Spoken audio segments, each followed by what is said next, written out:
The 2025 NFL MVP has been announced, and people are losing their minds. Some are celebrating, others are furious. Did the right player actually win? Or did the voters get it all wrong? We're diving into the stats, the fan reactions, and the controversy to figure out if this MVP pick was legit or a total robbery. Let's break it all down.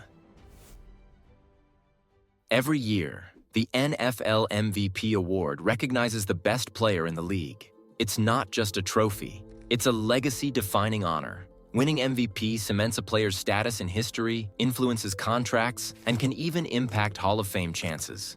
But this year, the race was tighter than ever. Two names stood above the rest: Josh Allen and Lamar Jackson. Both had insane seasons. Both led their teams to deep playoff runs, and both had a legit case for MVP.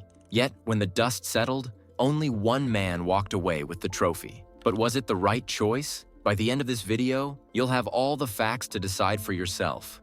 Man, the 2025 NFL season was straight up wild. Every week we had crazy comebacks, teams shocking everyone, and players going off like never before. It felt like anything could happen, and a lot did. Injuries shook up the league, rookies made names for themselves, and the playoff race was absolute chaos. But when the dust settled, two teams stood out all year: the Buffalo Bills and the Baltimore Ravens.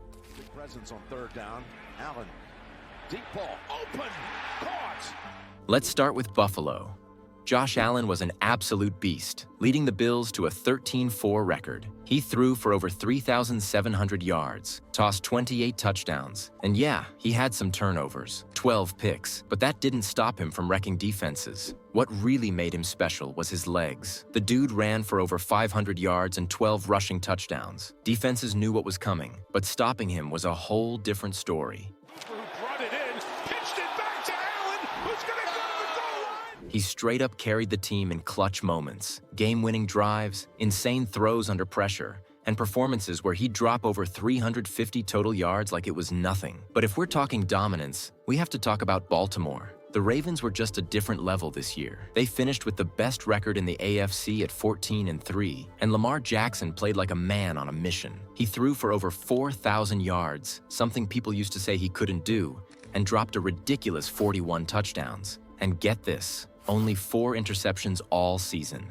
That's insane. He wasn't running as much as he did in his MVP season, but when he needed to, he still had that magic, breaking ankles, extending plays, and keeping defenses guessing. The Ravens' offense was lethal, and their defense, absolute bullies. They gave up the fewest yards per game in the entire league. And look, it wasn't just a two-man show. Joe Burrow was out there slinging darts, keeping the Bengals alive. Patrick Mahomes was somehow dragging the Chiefs through games, even with his receivers dropping passes left and right. And then there was Saquon Barkley. Yeah, a running back in the MVP conversation. He basically carried the Giants to the playoffs, putting up over 1,800 total yards and 15 touchdowns. But when it came down to the MVP race, it was really between two guys, Josh Allen and Lamar Jackson. These two were on another level, and when the voting started, it was clear. This was a battle. Who took home the trophy? Well, let's just say it wasn't even close.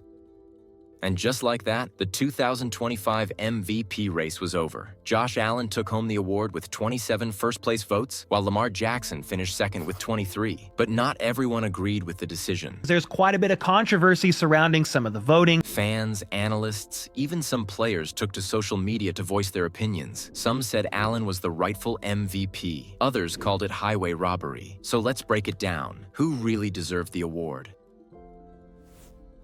Josh Allen had a monster season, no doubt about it. He threw for 3,731 yards, 28 touchdowns, and 12 interceptions. Solid numbers for a top-tier quarterback. But what really set him apart was what he did on the ground. 531 rushing yards and a ridiculous 12 rushing touchdowns. That's 40 total touchdowns. For a quarterback, that's elite. He wasn't just slinging it. He was bulldozing defenders, extending plays, and turning broken plays into magic. But stats don't tell the whole story. What made Allen's season special was his leadership.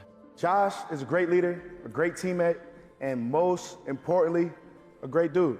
The Bills were in some brutal games, close calls, high-pressure moments, and he came through again and again. Week 11 against the Jets, walk-off touchdown in overtime. Week 14 versus the Chiefs, game-winning drive at Arrowhead. When the season was on the line, Allen delivered, leading Buffalo to a 13-4 record and a division title. But despite all of this, a lot of fans and analysts weren't convinced he was the most deserving player.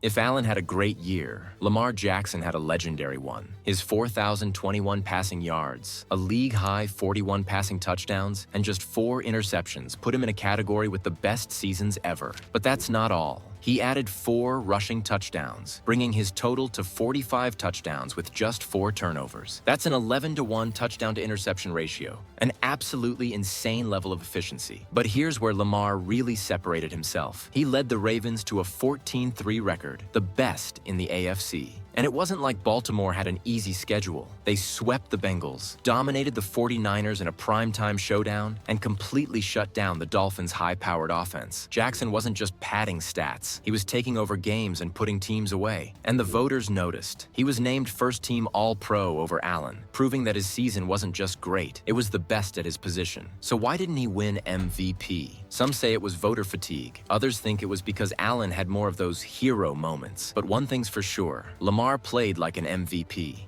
Once again, Baltimore starts with great field position, and there he goes, Lamar Jackson.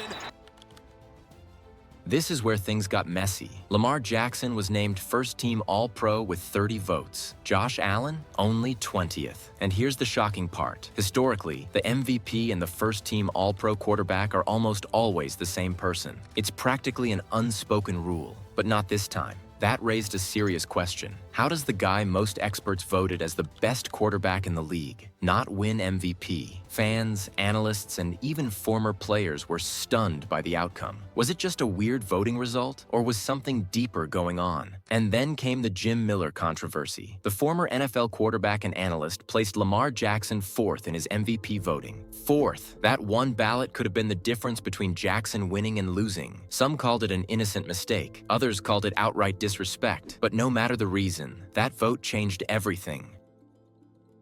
Was this just media bias? Was there an agenda behind the voting? Or was it just a rare year where stats didn't tell the full story? Nobody had a clear answer, but one thing was certain. The backlash was massive. Some analysts believed the media favored Allen from the start. They argued that the MVP race had become more about narratives than actual performance. It's also a narrative-driven award. Others defended the system, saying Allen deserved it based on impact and clutch moments. But even among those who supported Allen's win, many admitted that the process felt inconsistent. Then, social media exploded. Ravens fans went crazy, calling the decision a robbery. Some pointed out that Jackson had better numbers, a better record, and more individual accolades. Bills fans, of course, stood by Allen, but even some of them admitted that the voting looked suspicious. Meme pages had a field day. Debates flooded sports shows. And for weeks, this became one of the most controversial MVP decisions in recent history. And what about the MPV voting system? Should it change? Some believe playoff performances should be included. Others think fans should have more say in the vote. What do you think? Drop your thoughts in the comments. This debate isn't over yet. So, there you have it. Josh Allen is your 2025 MVP. But was he the right choice? That's up to you.